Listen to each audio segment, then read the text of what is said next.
सत्य वचन, अमर वचन, जीवित वचन, दिव्य वचन, सत्य वचन, अमर वचन, जीवित वचन। साई दा बामा बनी दा बामा बगरे रे सा नी रे सा नी रे सा नी रे सा नी रे सा। दिव्य वचन, सत्य वचन, अमर वचन, जीवित वचन, दिव्य वचन,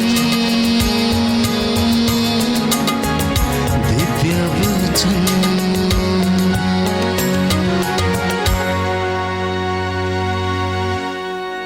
सबको जय यीशु की। आइए हम ईश्वर के लिए समर्पित हो जाएं, अपनी परी आत्मा के साथ, अपनी पूरी श्रद्धा, अपने सारे विचारों के साथ उस प्रभुमय होकर प्रभु की आराधना करें। अपने आप को प्रभु के लिए समर्पित कर दें और उन सभी वरदानों के लिए ईश्वर का धन्यवाद करें जो अब तक प्रभु ने हमारे जीवन में दिया है। जो भी हमारे पास है, जो भी हमको मिला है, सब ईश्वर की बरकत है, ईश्वर का आशीर्वाद है। सुक्ति ग्रंथ अध्याय 21 में प्रभु का वचन कहता है कि जो कुछ मनुष्य करता है और उसे ठीक समझता है, प्रभु हृदय की थाह लेता और उसे जानता है। हमारे अंतर मन से, हमारे अंतःकरण से हम ईश्वर का धन्यवाद करें, क्योंकि हमारी आत्मा की आवाज प्रभु जानता है। धन्यवाद के साथ स्तुति गाऊंगा, हे यीशु मेरे खुदा, उपकार तेरे हैं बेशुमार, कोटि कोटि स्तुति धन्यवाद।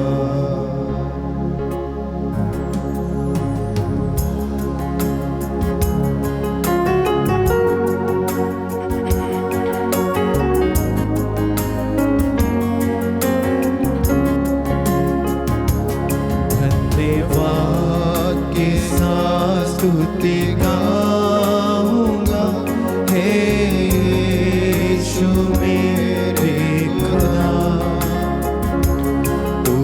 उपकार तेरे हैं बेशुमार, कोटि कोटि स्तुति धन्यवाद। धन्यवाद के साथ स्तुति गाऊंगा, हे यीशु मेरे खुदा,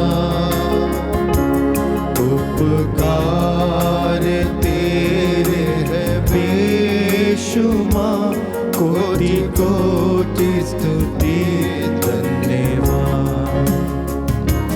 योग्यता से बढ़ के दिया है अपनी दया से तूने मुझे, योग्यता से बढ़ के दिया है अपनी दया से तूने मुझे, मांगने से ज्यादा मिला मुझे, आभारी हूँ प्रभु मैं। मांगने से ज्यादा मिला मुझे, आभारी हूँ प्रभु मैं। धन्यवाद के साथ स्तुति गाऊंगा, हे यीशु मेरे खुदा, उपकार तेरे हैं बेशुमार, कोटि कोटि स्तुति धन्यवाद। कोटि कोटि कोटि स्तुति धन्यवाद, कोटि कोटि स्तुति धन्यवाद। Hallelujah, hallelujah, hallelujah, hallelujah, hallelujah. Hallelujah. हे यीशु तेरी स्तुति हो, हे यीशु तेरी स्तुति हे हो, यीशु तेरी आराधना हो। हे यीशु तेरी आराधना। हे प्रभु हम तुझे प्यार करते हैं, हे यीशु हम तुझे प्यार करते हैं। हे प्रभु तू मुझसे प्यार करता है, हे प्रभु तू मुझसे प्यार। मैं विश्वास करता हूँ। मैं विश्वास करता हूँ। Hallelujah, hallelujah, hallelujah, hallelujah, hallelujah. Hallelujah. हाँ प्यारे दोस्त, ईश्वर हमसे प्यार करता है और अपनी मोहब्बत की पहचान, अपने प्यार की पहचान वो हमें अपने क्रूस से देता है। वो हमारे लिए जान अर्पित करता है ताकि हम जिंदा रह सकें। सत्य और प्रेम का कोई पर्याय नहीं है। There is no alternative of love and truth. सत्य को जानना है और अगर प्यार को जानना है तो सत्य को जीना पड़ेगा। अगर प्यार को जानना है तो प्यार को जीना पड़ेगा। और ईश्वर उस प्यार को हमारे जीवन में डालने के लिए अपने एकलौते पुत्र यीशु मसीह को इस जमीन पे भेजता है ताकि मैं और आप उस यीशु मसीह के प्यार को चख कर इस दुनिया से उस ईश्वर की मोहब्बत में जी सकें, उस ईश्वर के प्यार को अपने जीवन का आयाम बना सके। क्योंकि अगर प्यार को जानना है तो प्यार में जीना बहुत जरूरी है। हम में से बहुत लोग ऐसे हैं जो ये जानना चाहते हैं कि प्यार क्या है, क्योंकि हमारे जीवन में इतनी कठिनाइयां हैं, हमारे जीवन में इतने कष्ट हैं, हमने अपने जीवन में इतने चैलेंजेस झेले हैं, इतनी तकलीफें झेली हैं कि जब हम ईश्वर के पास आते हैं तो ये कहने में बड़ा दर्द होता है कि हे प्रभु तू मुझसे प्यार करता है, या हे प्रभु मैं तुझसे प्यार करता हूँ। उस ईश्वर की मोहब्बत को अपने जीवन में एहसास करने से पहले हमारे जीवन में एक दर्द होता है कि कहाँ है वो ईश्वर जो मुझसे प्यार करता है।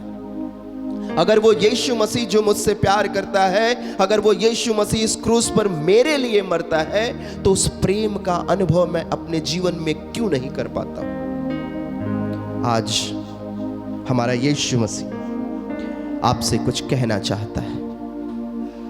ईश्वर की मोहब्बत का एहसास अपने जीवन में करने के लिए जरूरी नहीं कि ईश्वर ने हमसे नहीं प्यार किया। यह भी हो सकता है कि हमने अपने आप को उस ईश्वर के मोहब्बत के काबिल नहीं बनाया है। ईश्वर हमसे प्यार करना तो चाहता है, ईश्वर अपनी मोहब्बत हमारे जीवन में बहाना चाहता है, उड़ेलना चाहता है, लेकिन शायद मैं और आप उस ईश्वर की मोहब्बत को अपने जीवन में जगह नहीं देते हैं, अपने जीवन में घर करने नहीं देते।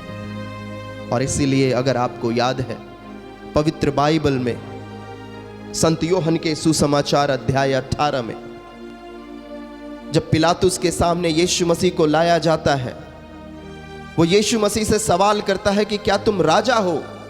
और यीशु मसीह उसको जवाब देते हुए कहते हैं कि मैं सत्य हूं। और जब यह सुनता है पिलातुस तो यीशु मसीह से कहता है कि सत्य क्या है? और यीशु मसीह कोई जवाब नहीं देते।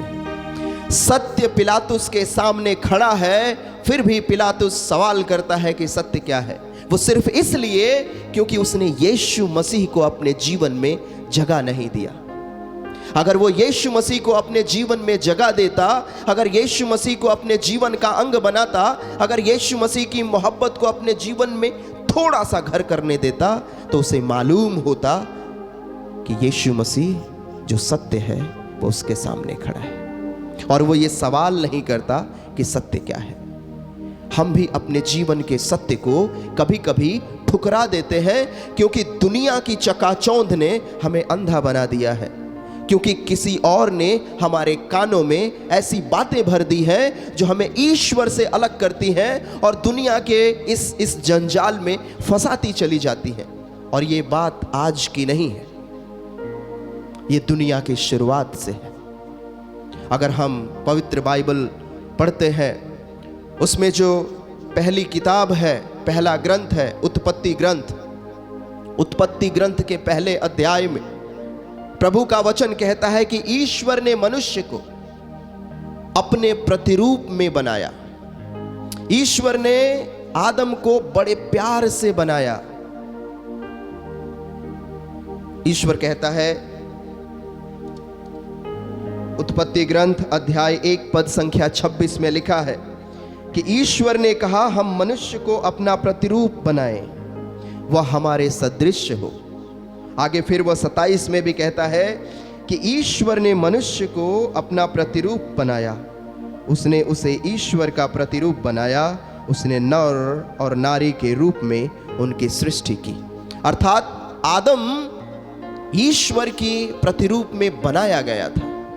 और जब वो ईश्वर के प्रतिरूप में बनाया गया था, अगर आगे पढ़ेंगे तो ईश्वर ने उसको अधिकार दिया था इस पृथ्वी पर कि इस पृथ्वी की हर एक चीज तुम्हारी सेवा में समर्पित होगी। तुम्हारे लिए हर एक चीज इस पृथ्वी की अवेलेबल होगी, क्योंकि वो सारी चीजें जो पृथ्वी पर हैं वो तुम्हारी बढ़ोतरी के लिए बनाई गई हैं, वो तुम्हारे आशीर्वाद के लिए बनाई गई हैं, वो तुम्हारे जीवन को सजाने के लिए बनाई गई। ये प्रभु का वचन कहता है। लेकिन आदम इन सारी चीजों को जानने के बावजूद, आदम और हेवा इन सारी चीजों को जानने के बावजूद कि उन्हें ईश्वर के प्रतिरूप में बनाया गया है, उन्हें ईश्वर ने आशीर्वादित किया है, उन्हें ईश्वर ने संसार की सारी चीजों को दिया है। और यही नहीं, अदन वाटिका में ईश्वर स्वयं आदम और हेवा के साथ विचरण करता है। ये जानने के बाद भी शैतान के कब्जे में आते हैं। शैतान उन्हें बस थोड़ा सा फुसलाता है कि तुम ईश्वर के सदृश नहीं हो, और वो ये बात मान लेते हैं। शैतान उनको थोड़ा सा फुसलाता है और कहता है कि अगर तुम इस फल को खा लोगे तो तुम ईश्वर के सदृश बन जाओगे, तुम्हें भले बुरे का ज्ञान हो जाएगा, तुम्हारी आंखें खुल जाएंगी, तुम्हारे जीवन में बहार आ जाएगी। और वो इस लालच को स्वीकार कर लेते हैं। प्यारे दोस्तों, ईश्वर ने आदम को अपना अस्तित्व दिया था, अपना स्वरूप दिया था, अपना सदृश्यपन दिया था। लेकिन उस सदृश्यपन को, उस इमेज को ठुकरा कर आदम ने क्या चुना? जो शैतान ने कहा। और इस प्रकार वह अपने असली अस्तित्व को खो देता है, अपने उस ईश्वर की मोहब्बत को, ईश्वर की जो परिकाष्ठा उसके जीवन में है, उसे खो देता है। ईश्वर ने जिस रूप में उसे बनाया था उसे वो भुला देता है, और वो रूप धारण करता है जो शैतान उसे देता है। लालच का रूप, दूसरों को नीचे दिखाने का रूप, दूसरों के खिलाफ बुराई करने का रूप, अपने आप को सबसे बड़ा बनाने का सपना देखने का रूप, ईश्वर को गाली देने का रूप, ईश्वर से सवाल करने का रूप, ये शैतान देता है। वो इसलिए क्योंकि आदम ने ईश्वर के आशीर्वाद को अपने जीवन में भुला दिया था। हम में से भी बहुत लोग हैं जो ईश्वर के आशीर्वाद को भुला देते हैं, जो ईश्वर की मोहब्बत को भुला देते हैं, ईश्वर ने हमारे जीवन को जैसे संवारा है उसको भुला देते हैं। लेकिन अगर किसी ने, जो शैतान का वाहक बनकर हमारे जीवन में आता है, एक बुराई रोप कर जाता है, उस बुराई का हम पेड़ बनाते हैं, उस पेड़ के छाए में रहते हैं जो हमें बुरा बनाती है, जो हमें बुरा सिखाती है, जो हमें बुराई के रास्ते पर ले जाती है। लेकिन आज प्रभु का वचन कहता है कि तुमको मैंने चुना है। हाँ प्यारे दोस्तों, आज जो आप प्रभु का वचन सुन रहे हैं, यह ईश्वर का सौभाग्य है, ईश्वर की चुनी हुई प्रजा हैं आप। ईश्वर ने विशेष रूप से चुना है कि आप इस ईश्वर के वचन को सुने, अपने जीवन की जो कमियां हैं उसे दूर करने के लिए सबसे पहले अपना मन फिराएं, पश्चाताप कर लें कि ईश्वर ने जो मोहब्बत आपके जीवन में डालनी चाहिए है, ईश्वर ने जो अस्तित्व आपको दिया है, ईश्वर ने जो स्वरूप आपको दिया है, उस स्वरूप को स्वीकार करना जरूरी है ताकि आप ईश्वर का प्यार अनुभव कर पाए। बाइबल में अगर आप संत यूहन्ना का सुसमाचार पढ़ते हैं, उसमें एक कहानी है, एक औरत की कहानी जिसे लोग पापिन स्त्री कहते हैं। अध्याय 8 पद संख्या 1 में अगर 1 से आगे अगर आप पढ़ेंगे तो उसमें एक कहानी है कि ये पापिन स्त्री जो है वो 10 लोगों के द्वारा मतलब पूरी जनता के द्वारा पकड़ के यीशु मसीह के पास लाई जाती है और सब लोग उसके ऊपर अभियोग लगाते हैं कि ये पापिनी है। और सिर्फ सब लोग अभियोग नहीं लगाते हैं, वो पापिनी स्त्री भी शांति से प्रभु के चरणों में पड़कर स्वीकार कर लेती है कि यस, मैंने पाप किया है, गलती की है, और वो गलती, वो पाप ही उसकी पहचान है। यीशु मसीह एक शब्द नहीं कहता है। वो यीशु मसीह, वो ईश्वर का बेटा, वो ईश्वर जिसने उस औरत को बनाया है, जिसने उस इंसान को बनाया है, वो उसके ऊपर दोषारोपण नहीं करता है। वो उसको ये नहीं कहता कि हाँ हाँ तुमने पाप किया है, हाँ तुम पापी हो, तुम मर जाओ, तुम विचर जाओ, इसको पत्थरों से मारा जाना चाहिए। यीशु मसीह नहीं कहता है। यीशु मसीह बड़ी मोहब्बत से उसे देखता है। वो लोगों को एक प्रकाश के रूप में सच्चाई दिखाता है कि हर एक इंसान पाप करता है और पाप उसकी पहचान नहीं है। हमारी सच्ची पहचान जो है वो ये है कि हमें ईश्वर ने बनाया है, अपनी स्वरूप में बनाया है, अपनी मोहब्बत में बनाया है। और वही स्वरूप यीशु मसीह उस नारी को देखते हुए सोचते हैं, शायद दुनिया कहती है ये पापी है, घर वाले लोग कहते हैं ये पापी है, पड़ोसी कहते हैं ये पापी है, इसने गलत किया है, ये खराब है, इसको समाज से निकाल देना चाहिए, इसको मार देना चाहिए। वो औरत भी स्वीकार कर लेती है कि हाँ मैंने गलत किया है, मेरा स्वरूप ही गलत है। प्रभु कहता है नहीं, तुम्हारा स्वरूप गलत नहीं हो सकता। मैं सिर्फ यही कहना चाहता हूं आज प्रभु के इस वचन के द्वारा कि ईश्वर जिसने आपको बनाया है, अगर वो आपको दोषी नहीं ठहराता है तो आप खुद को दोषी क्यों ठहराते हो? अगर ईश्वर जिसने आपका निर्माण किया है, जिसने जीवन का प्रवाह किया है आपके इस शरीर में, वो ईश्वर आपको कहता है कि मैं तुमसे प्यार करता हूं, मैं खड़ा हूं तुम्हारी सुरक्षा के लिए, मैं खड़ा हूं तुम्हारा उद्धार करने के लिए, उस ईश्वर के वचन को मैं अपने जीवन में धारण क्यों नहीं करता? मैं क्यों उस शैतान की बातों को अपने जीवन में लागू होने देता हूं? मैं क्यों दुनिया के उस दोषारोपण को अपने जीवन का अंग बनने देता हूं? मैं ईश्वर के वचन को अपना जीवन का अंग क्यों नहीं बनाता?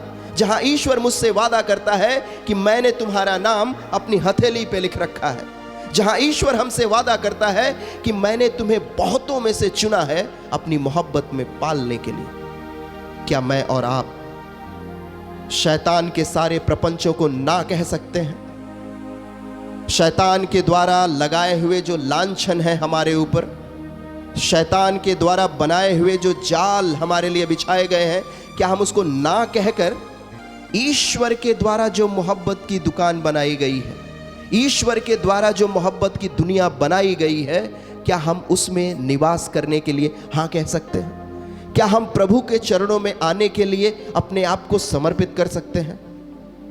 प्रभु का वचन कहता है, अगर आप प्रकाशना ग्रंथ पढ़ेंगे अध्याय 3 पद संख्या 20 में, कि यीशु मसीह आपको अकेला छोड़ना नहीं चाहता। वो आपके दरवाजे पर आकर खटखटाता है, वो आपसे विनती करता है, रिक्वेस्ट करता है कि मेरे प्यारे पुत्र, मेरी प्यारी पुत्री, मैं तुम्हारे दरवाजे पर खड़ा होकर खटखटाता हूं।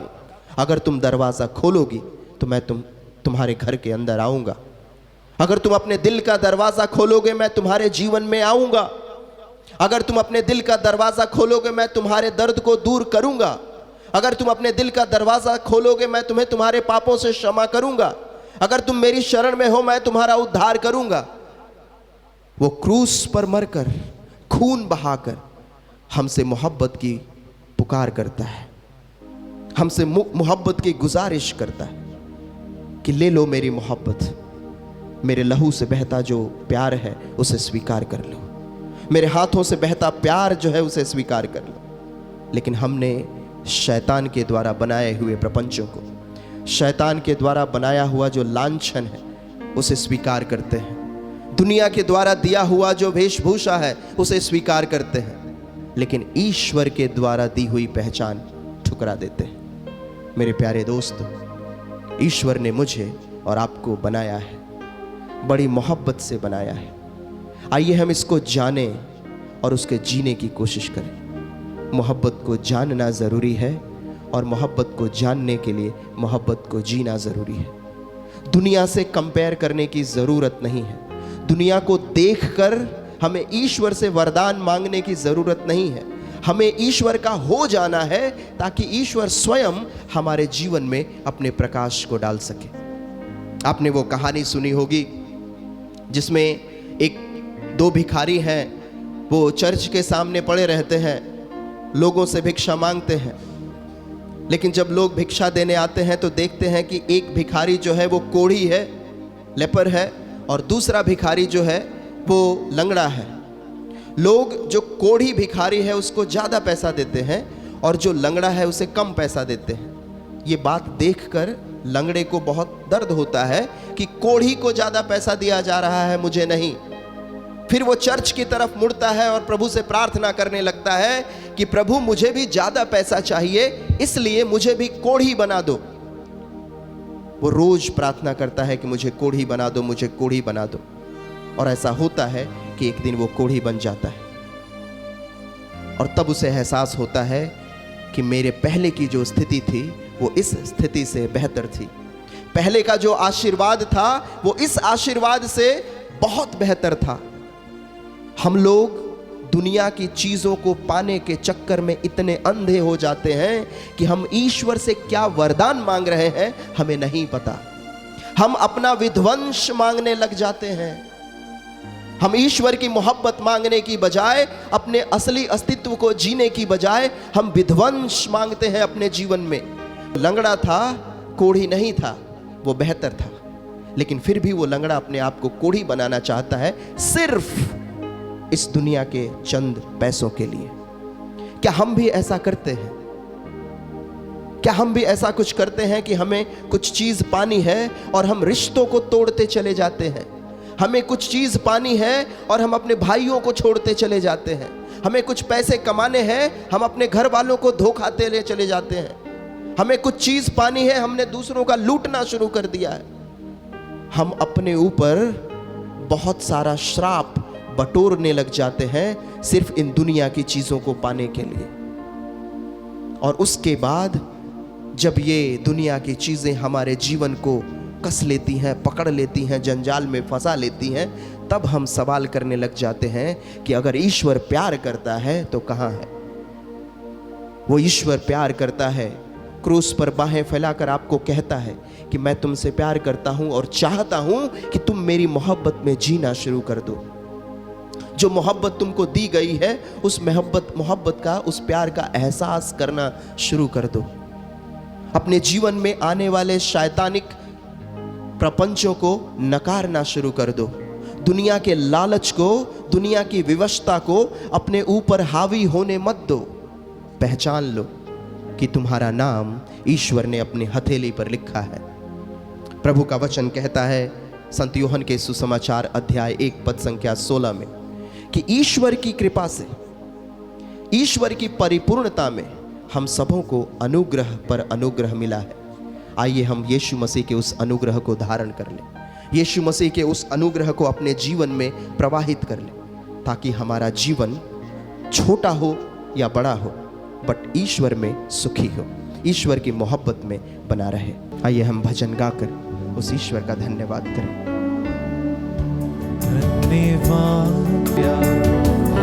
Hallelujah hallelujah hallelujah hallelujah hallelujah hallelujah. सर्वशक्तिमान यीशु प्रभु तेरी महिमा हो, तेरी बड़ाई हो दुनिया को बनाने वाले सर्वशक्तिमान ईश्वर, अपनी महिमा से लोगों को प्रेम में सजाने वाले ईश्वर।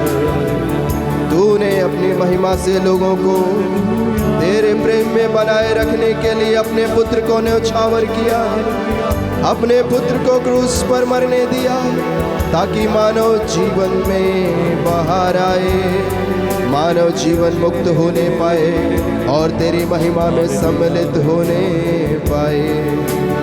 हमें आशीर्वादित कर, अपने इन दासों के ऊपर अपनी कृपा बरसा। तेरा वचन सुनने वाले सभी भाई बहनों को चंगाई दे, उनके जीवन में तेरी बरकत आए और वे तेरी महिमा गाते हुए तेरी गवाही